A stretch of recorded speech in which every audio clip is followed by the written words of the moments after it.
Sesaat lagi Anda akan menyaksikan indahnya Ramadan yang dipersembahkan oleh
Ramadan, pemirsa TV One dimanapun Anda berada, bersama saya Hilbram Dunar dan di studio sudah hadir guru-guru kita di sini.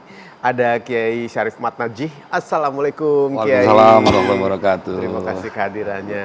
Gusan, assalamualaikum Gus. Waalaikumsalam. Kiai Sumarno Syafi'i, assalamualaikum Kiai. Waalaikumsalam warahmatullahi wabarakatuh. Dan pembahasan kita di hari ini soal sedekah. Ini menarik sekali karena kita ketahui sedekah itu insya Allah bisa melembutkan hati kita. Kalau kita berlakukan atau berikan dengan ikhlas kepada orang yang tepat, kepada mereka yang membutuhkan. Dan berbagai macam bentuk sedekah yang bisa kita berikan. Mulai dari tenaga, pikiran, bahkan senyum pun sedikit pun ya. Saya mulai dari Kiai Sumarno kalau begitu. Ketika kita bicara mengenai sedekah, apa sebenarnya definisi dan yang dimaksud dengan sedekah Kiai? Sedekah itu adalah membelanjakan harta di jalan Allah. Itu kalimat sedekahnya secara umum.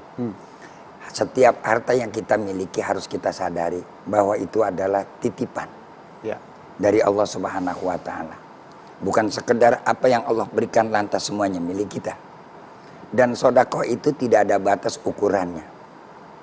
Artinya tidak ada bebas ruang tempat dan waktunya. Karena sedekah terbagi dua, ada sedekah yang wajib, ada sedekah yang sunnah. Sedekah yang wajib yang untuk diri kita dan keluarga kita, dan juga sedekah daripada kewajiban kita mengeluarkan yang harus kita keluarkan dari harta kita, itu namanya zakat. Nah, sedekah yang pada umumnya seperti yang ditayangkan tadi kita lihat, kita tonton di layar TV, itu yang biasa dikatakan adalah sedekah yang sunnah. Tapi ada juga sedekah yang menjadi kewajiban diri kita yang ada di bulan Ramadan, sedekahul fitri. Yaitu namanya zakat fitrah. Nah, zakat fitrah ini menjadi komponen yang penting dalam puasa kita. Shaumul abdi mu'allaqun bainas sama'i wal ardh ma lam yu'addi shadaqatal fitri. Puasanya hamba akan terkatung-katung antara langit dan bumi jikalau ia tidak mengeluarkan zakat fitrah. Oleh karena itu adalah bagian sebenarnya saya ingatkan kepada para seluruh pemirsa. Puasa kita sekarang sudah masuk 17 hari. Oleh karena itu jangan lupakan, jangan tinggalkan. Demi diterima amal ibadah puasa kita, keluarkan dari sekarang sedekah fitrah kita, alias zakat fitrah kita. Nah, kemudian sedekah yang kita keluarkan ini kenapa bisa harus melembutkan hati kita? Nah, ini yang paling penting. Karena ada seorang sahabat mengadu kepada Rasulullah Shallallahu Alaihi Wasallam dalam satu hadis, di mana bagaimana cara ia menyembuhkan daripada kerasnya hati. Rasul menjawab, apa kata Nabi? Aradtu talina qalbak, arad antalina qalbak fa'atimil masakin. Suruh kasih makan orang miskin. Satu, artinya disuruh sedekah. Kenapa di sedekah memberikan makan orang miskin menjadi pelembut hati?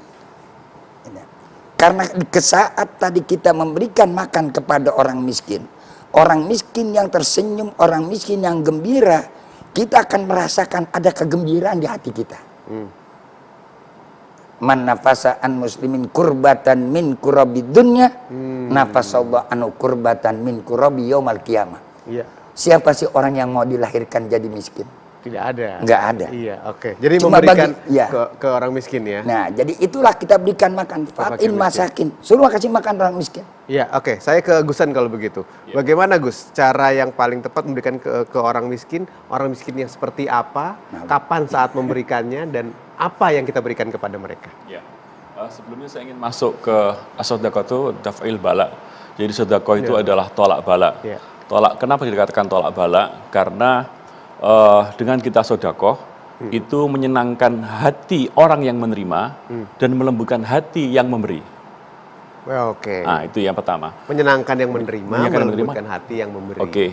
Kenapa kok bisa lembut? Nanti akan kita jelaskan. Tapi akan saya jawab dulu pertanyaan dari Mas Ilbram ya. Iya. Tadi pertanyaannya siapa saja yang boleh dan berhak menerima? Iya. Sedekah itu adalah sifat sosial yang dimensinya lebih luas. Kan ada yang fokus lagi zakat. Kalau zakat kan ditentukan nih, mustahiknya siapa saja, ya kan?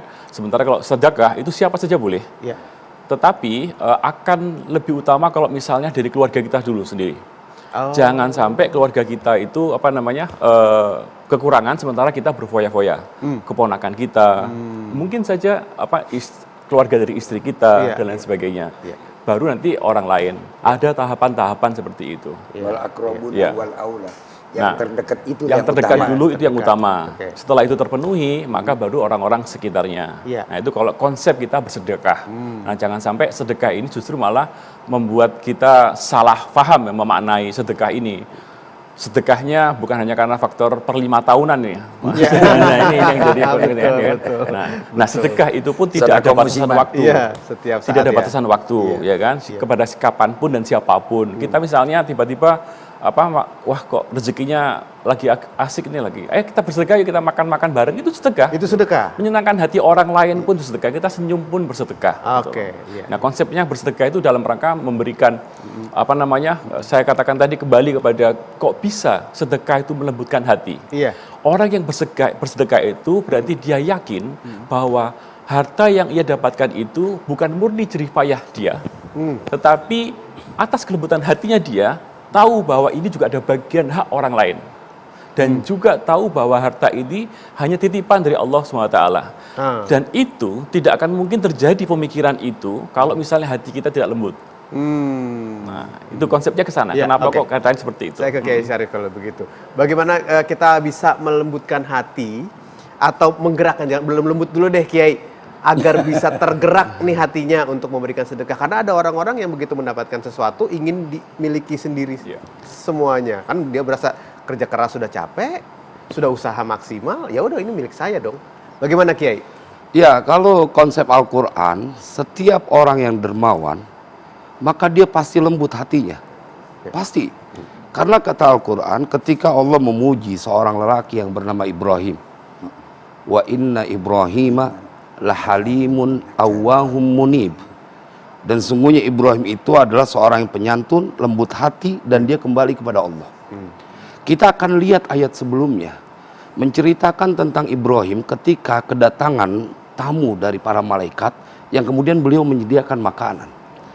Apa yang menyebabkan Ibrahim dipuji oleh Allah? Karena beliau berharap kaum Lut yang udah punya dosa kayak begitu, mereka berharap jangan dulu diberikan siksaan. Maka ketika malaikat berkata, ya Ibrahim a'rid an hadza wa innahu qad jaa'a amru rabbik wa innahum atihim adzabun ghairu mardud. Wahai Ibrahim, lempangan ini ente jangan ikut campur. Karena ini udah ketentuan dari Allah. Mereka memang harus mendapatkan siksaan yang tidak tertolak. Artinya saya ingin berkata bahwa tidak mungkin kedermawanan itu terjadi pada seseorang, melainkan itu dorongan karena kelembutan hati orang itu. Pasti itu akan terjadi. Memang dasarnya dari kelembutan hatinya. Tapi untuk menggerakkan agar kita atau mau memberi dengan sepenuh hati, karena ada yang suka memberikan sedekah tapi dalam hatinya sebenarnya nggak rela, nggak mau ya. Termasuk juga hal-hal yang membatalkan sedekah itu sendiri. Nanti kita bahas sebentar lagi ya, guru-guru ya. Jangan kemana-mana, kita akan melihat dulu liputan tentang warung sedekah di Kudus. Ini dia.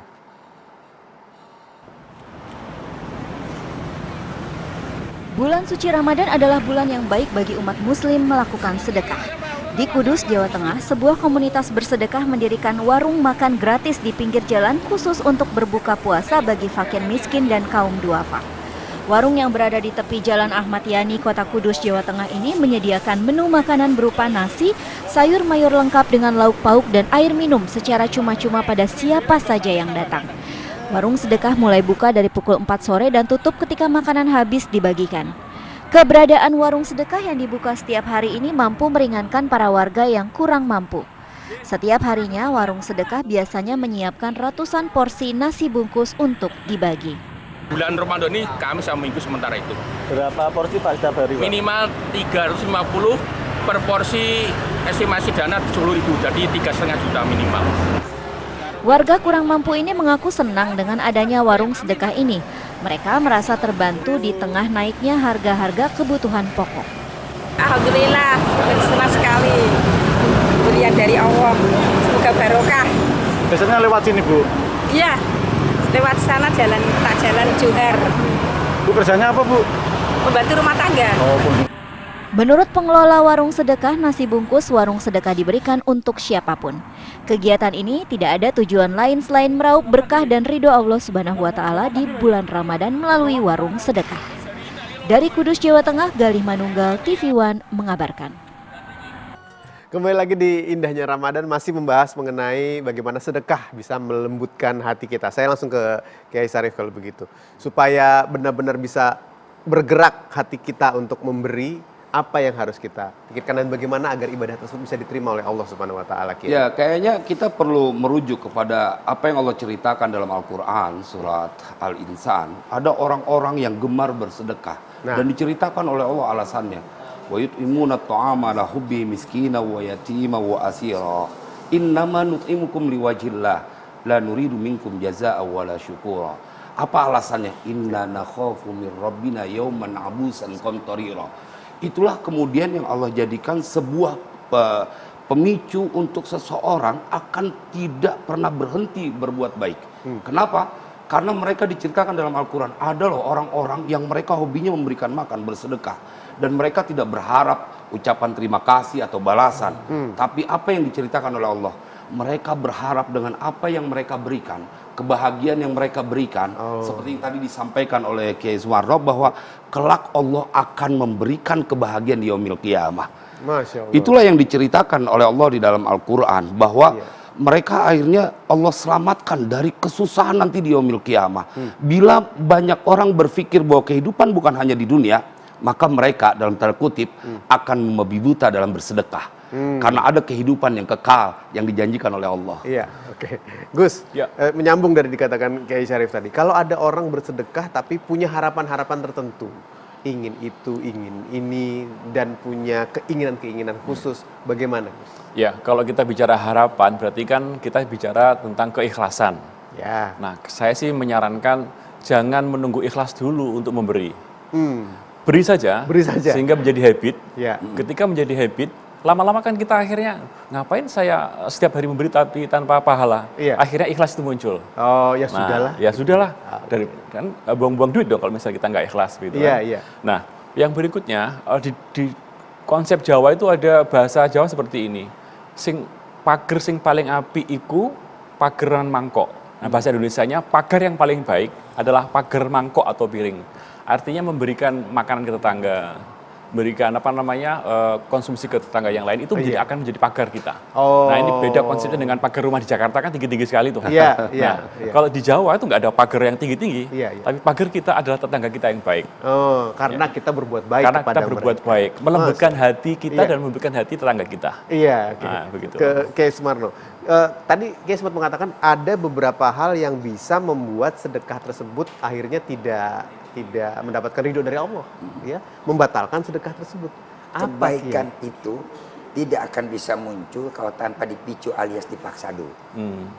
Biarkan walaupun ada paksaan, ada tanaman, nanti berjalan bergulir, maka dia akan tumbuh dengan sendirinya.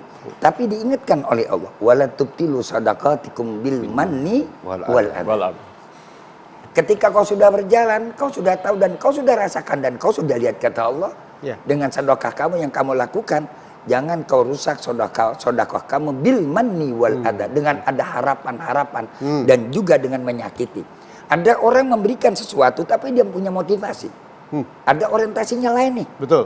Iya. Misalnya orientasi 5 tahunan, cari simpati, cari suara, is not good. Enggak cakep tuh urusan dah. Ini nggak beres nih kerjaan. Ada lagi yang dia bersodako tapi dia punya tujuan untuk menjebak orang, alias menyakiti. Ya. Bisa gitu, Ki? Ada. Dia pura-pura berbuat baik, dia pura-pura santun, dia pura-pura memberikan bantuan, tapi di balik itu orang itu akan dia jerat. Dieksploitasi. Oleh karena itu baginda Rasul menyampaikan pesan kepada kita. Hei, kalau kamu idza tabakhtal marqata fa'aktir ma'ah wa ta'ahad ila jirani. Sampai sejauh itu Nabi peringatkan betapa pentingnya sedekah. Kalau kau masak sayur, kata Nabi, ya banyakin airnya. Nggak bisa bagi isinya, bagi tuh kuahnya tuh sama tetangga. Jangan tetangga cuma dapat baunya doang, tapi nggak pernah merasakan apa yang dia masak. Begitulah Islam memberikan satu pandangan tentang masalah satu kesolehan sosial, agar supaya manusia jangan hanya memikirkan sendiri. Nggak ada orang mati jalan ke kuburan sendiri. Makanya kalau orang yang pelit, orang yang bakhil, orang yang kikir, meregehese alias pantat kuning, nah meregehese orang Sunda, ya kan, pantat kuning atas kata begitu, kayak burung kutilang. Ntar kalau dia mati, suruh jalan sendiri ke kuburan. Ada nggak orang bisa begitu? Nggak ada. Nah, oleh karena itu sadar diri kita bahwa bersedekah adalah kita pikirin kalau kita mati ntar yang gotong siapa. Walaupun kita naik ambulan, ntar yang keluar dari ambulan yang nyupir siapa? Nanti yang dari kuburan tuh siapa? Yang nyolatin kita siapa? Ada satu perbedaan. Orang yang rajin bersedekah, dermawan dengan orang yang pelit, lihat aja pada akhir hayatnya. Ketika orang ini rajin bersedekah, maka akan banyak orang yang mendoakan dan banyak orang yang mensolatkan. Tapi ketika orang pelit, orang kikir, walaupun dia kaya bagaimana, akhirnya pada waktu akhir hayatnya, orang segan untuk datang ke tempatnya. Jangankan mendoakan, mensolatkan juga nggak bakal mau. Oke, kita tahan sampai di situ dulu, Kiai. Nyambung dari apa yang dikatakan Kiai, membahas mengenai doa. Nah, sesaat lagi kita akan membahas mengenai doa-doa apa saja yang bisa menjadi mustajab. Ya, doa-doa bagaimana yang kita panjatkan supaya diterima dan dikabulkan oleh Allah Subhanahu wa taala. Sesaat lagi pemirsa, jangan kemana-mana, tapi sebelumnya kita saksikan dulu sebuah tayangan mengenai Ramadan di Dubai. Ini dia. Beginilah suasana halaman Masjid Omar bin Al-Khattab di Dubai, Uni Emirat Arab menjelang buka puasa. Para relawan masjid sibuk menyiapkan ribuan porsi makanan gratis untuk buka puasa. Selama Ramadan, masjid ini menyediakan sebanyak lebih dari 2.000 makanan untuk semua orang yang datang ke masjid untuk berbuka puasa. Makanan ini tidak hanya diperuntukkan bagi muslim saja, mereka yang non-muslim juga bisa ikut menikmati makanan tersebut. Sebagian besar orang yang datang ke masjid adalah para pekerja imigran dari berbagai negara. Salah satunya adalah Sajid Khan, seorang pekerja imigran dari Pakistan. Khan mengatakan sangat antusias dengan acara buka bersama di masjid ini. Terlebih, kegiatan ini sempat terhenti selama pandemi. Makanan buka puasa ini berasal dari yayasan sosial dan juga para orang kaya di Dubai.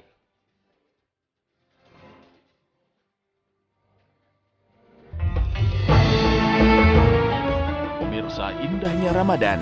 Berdoa merupakan suatu hal yang dianjurkan.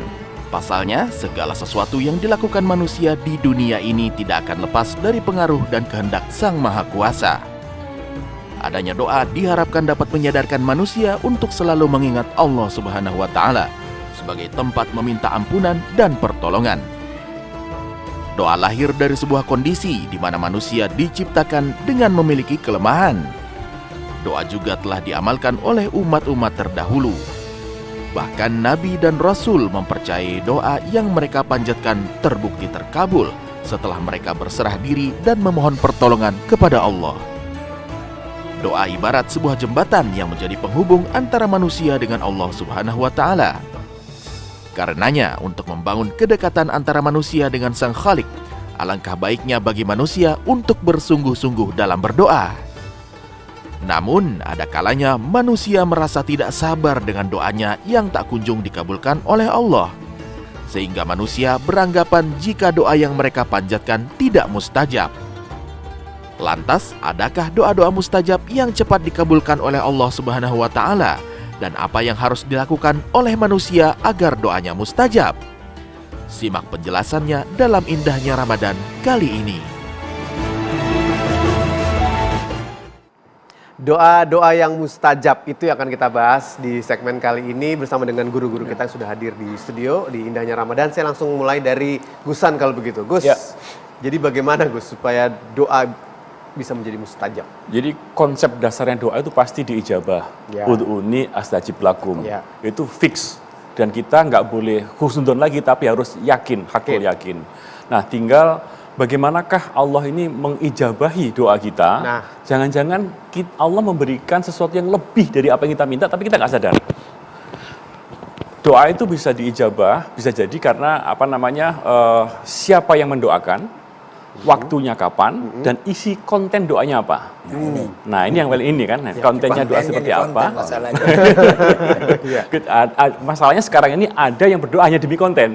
Betul. Nah ini jadi masalahnya di situ. Jadi salah niat berarti kan seperti itu.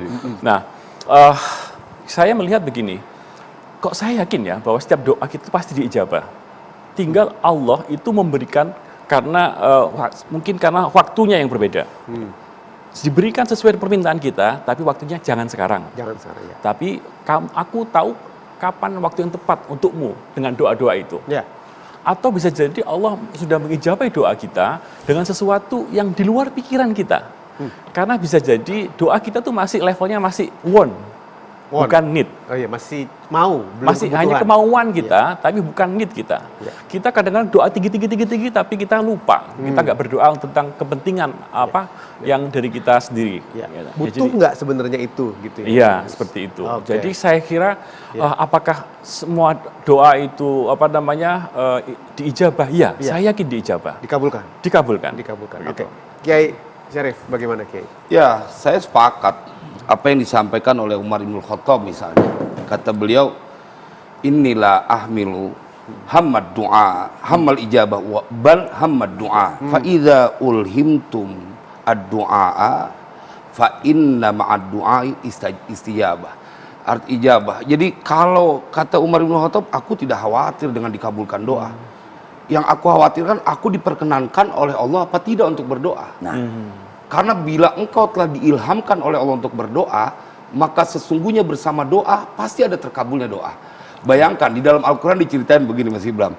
Sekelas Fir'aun pendosa besar. Pada saat datang masalah begitu banyak, kemudian diceritakan dalam Al-Quran dia nyerah, hands up.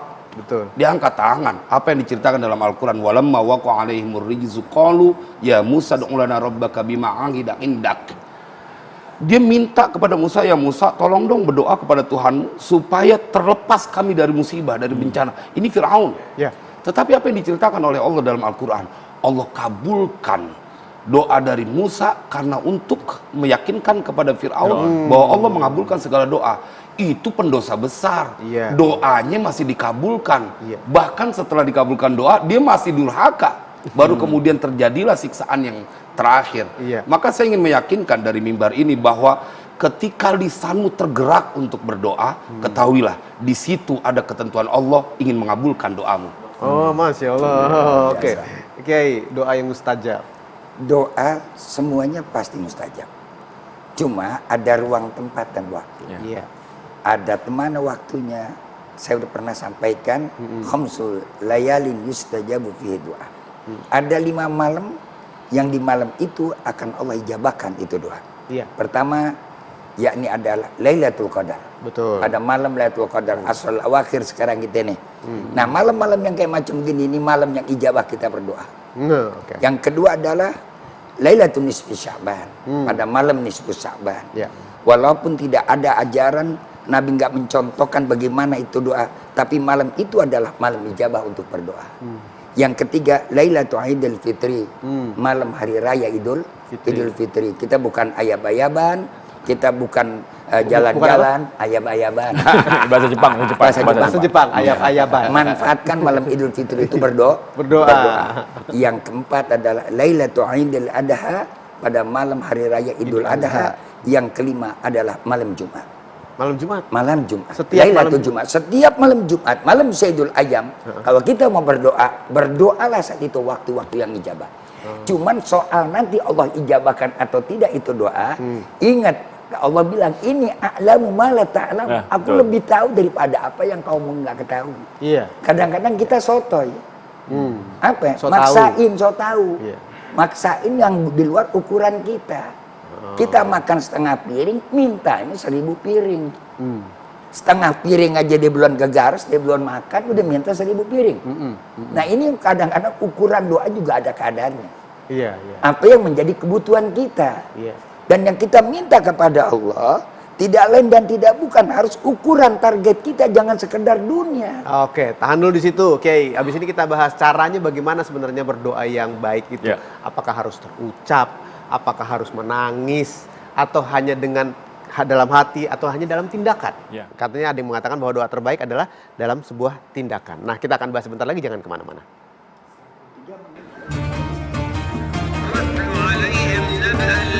Inilah kompleks Masjid Al-Aqsa di Yerusalem yang dahulu pernah menjadi arah kiblat umat Islam sebelum diubah menjadi mengarah ke Ka'bah Mekah, Arab Saudi.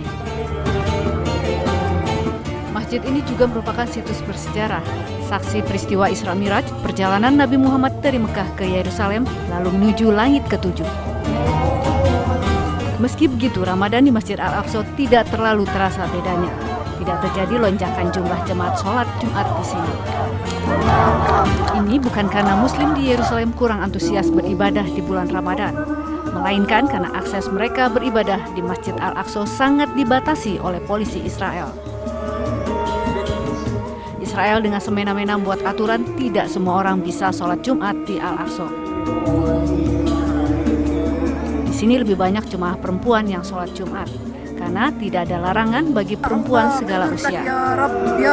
Tapi untuk laki-laki, hanya anak di bawah usia 12 tahun dan dewasa di atas 55 tahun yang boleh sholat Jumat. Kelonggaran diberikan kepada pria usia 45 hingga 55 tahun, tapi harus mengurus izin ke pihak Israel.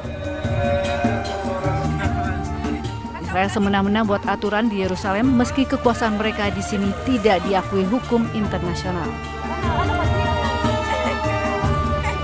Tidak hanya sholat Jumat, Ramadan tahun ini polisi Israel juga berulah dengan mengusir jemaah yang sedang beriktikaf di Masjid Al-Aqsa.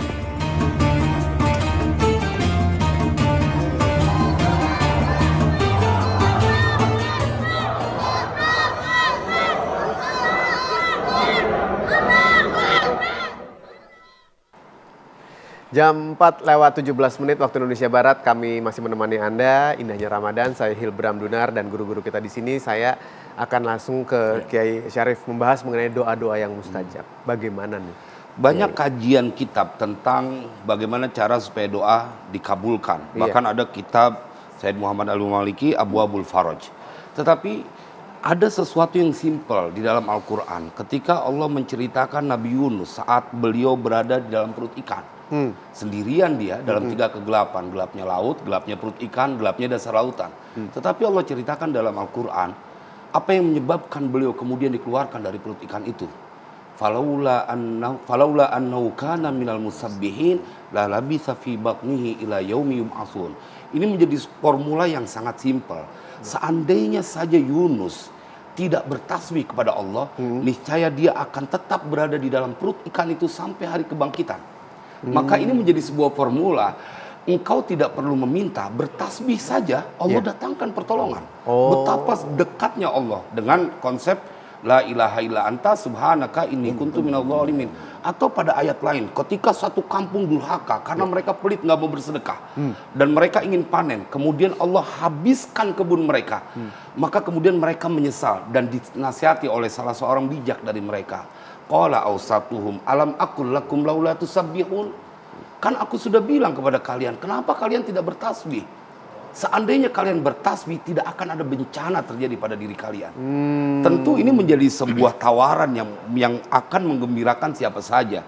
Tuhanmu, Allah kita adalah Dia yang maha dermawan, yang maha mengabulkan doa. Jangankan engkau yang ruku dan sujud, yang durhaka pun Allah masih punya sifat Ar-Rahman, maka akan diberikan pertolongan. Masya Allah, iya. Gus, bagaimana Gus? Afdhalud doa annahu alhamdulillah. Sebaik-baik doa adalah alhamdulillah, bersyukur pada Allah. Maka agar value doa itu cepat nyampenya, perangkunya pakai perangku kilat, awali doa itu dengan hamdan syakirin atau kata-kata yang memuji kepada Allah SWT. Setelah itu baru kontennya kita sampaikan, keinginannya. Jadi awali dulu dengan memuji kebesaran Allah, memuji kesucian Allah, memuji tentang segala kebaikan Allah. Karena kuncinya adalah bersyukur dulu nih. Syukur itu akan membawa kita yakin bahwa saya sudah benar menghamba kepada Allah. Karena Allah telah memberikan segala kenikmatan kepada kita semuanya. Nah, ketika frekuensinya nyambung nih, baru doa apa saja insya Allah tidak ada hijab, tidak ada barrier di antara kita dengan Allah Subhanahu wa taala. Supaya sinyal doa kita bagus dan lancar, tidak ternyampe sinyalnya nih. Ibarat kata HP-nya sinyal. Tadi udah dibahas, baru yang namanya bab awalnya. Tapi sinyal yang paling penting, innallaha wa malaikatahu yusholluna 'alan nabi ya ayyuhalladzina amanu shollu 'alaihi wa sallimu taslima. Tidak akan sempurna itu doa kalau tanpa salawat. Buat kita umat baginda Rasul Nabi kita Muhammad sallallahu alaihi wasallam. Sebab apa? Malaikat dan Allah aja memberikan sanjungan, memberikan selawat kepada Nabi. Jadi itu jembatan kita. Wabtagil wasilah mahmudah. Ambil wasilah yang mahmud. Mana wasilah yang terpuji? Baginda Rasul Nabi kita Muhammad sallallahu alaihi wasallam. Sehebat sekonten apapun tuh doa kita baca, satu nggak baca alhamdulillah, hamdalah. Yang kedua dia nggak berselawat. Mu'allakun bainas sama'i wal ard. Doa itu hanya bagaikan jeritan hati belaka. Tidak akan ada makna dan tidak akan ada artinya. Doa itu akan bermakna dan doa itu akan berarti dan doa itu akan terijabah sampai kepada Allah. Dua dia harus pegang, hamdalah wa salawat. Ini kadang-kadang kita lupa. Selawat walaupun kita baca Allahumma sholli ala Muhammad, tetap itu dia selawat. Dia menyanjung orang yang dicintai oleh Allah. Karena itulah kita disuruh banyak berdoa. Hanya orang sombong yang tidak mau berdoa. Kalau orang ini manusia udah kagak mau doa, itu manusia sombong. Jadi jeritan hati kita ungkapkan kepada siapa? Iyyaka na'budu wa iyyaka nasta'in. Dengan catatan seorang yang menjadi ngaku hamba Allah, maka dia disuruh meminta kepada Allah Subhanahu wa taala. Fir'aun, orang yang dilaknat oleh Allah, masih mau berdoa. Masa kita kagak mau berdoa? Kita udah dianggap kita udah hebat banget, kita menganggap diri kita udah mulia bener, udah segala-galanya. Ingat kita nih manusia yang banyak kelemahan, manusia yang banyak kekurangannya, manusia yang banyak dengan segala kekotoran. Maka saat inilah yang paling terpenting buat kita, keluhkan segala permasalahan kita kepada siapa? Kepada yang maha segala-galanya, kepada Allah Subhanahu wa taala. Soal kapan Allah akan jawab, ada dua frekuensi yang Allah akan berikan kepada kita. Frekuensi di dunia, ada frekuensi nanti di akhirat. Jadi doanya dikabulkan nanti di akhirat. Di akhirat, nggak usah khawatir. Kalau di dunia nggak dikasih, Allah lihat. Di dunia saja kau aku kasih segini, kau begini, lebih baik entar di sana aku kasih. Berabe. Jadi mungkin dari pembicaraan kita hari ini, ketika sedekah adalah cara Tuhan untuk meyakinkan kita adalah makhluk sosial, berdoa adalah cara Allah untuk meyakinkan kepada kita adalah hambanya Allah. Dan kita adalah hamba yang lemah, dan kita adalah hamba yang perlu pertolongannya. Ini sebuah konsep yang bagus nih. Bagaimana muamalahnya jalan, bagaimana ketauhidan kita jalan melalui sedekahnya, muamalahnya, dan doa melalui doanya kita menunjukkan bahwa kita adalah hamba Allah Subhanahu wa taala. Baik. Jadi salah satu yang dikatakan oleh banyak orang juga, doa yang dikabulkan adalah doa dari mereka-mereka yang terzolimi. Itu bagaimana, Ki? Itu satu bukti bahwa betapa Allah begitu peduli tanda kutip kepada setiap hambanya.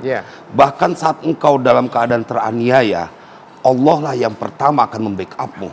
Maka ini menjadi sebuah semangat buat engkau yang apalagi yang berpuasa. Sudahlah, tidak perlu kau pelihara penyakit di dalam hati. Apapun yang kau inginkan tak perlu kau punya dengki. Minta saja kepada Tuhanmu. Karena yang menyebabkan orang jadi bermusuhan karena mereka tidak kenal Tuhannya. Sehingga mereka menginginkan apa yang ada pada orang lain.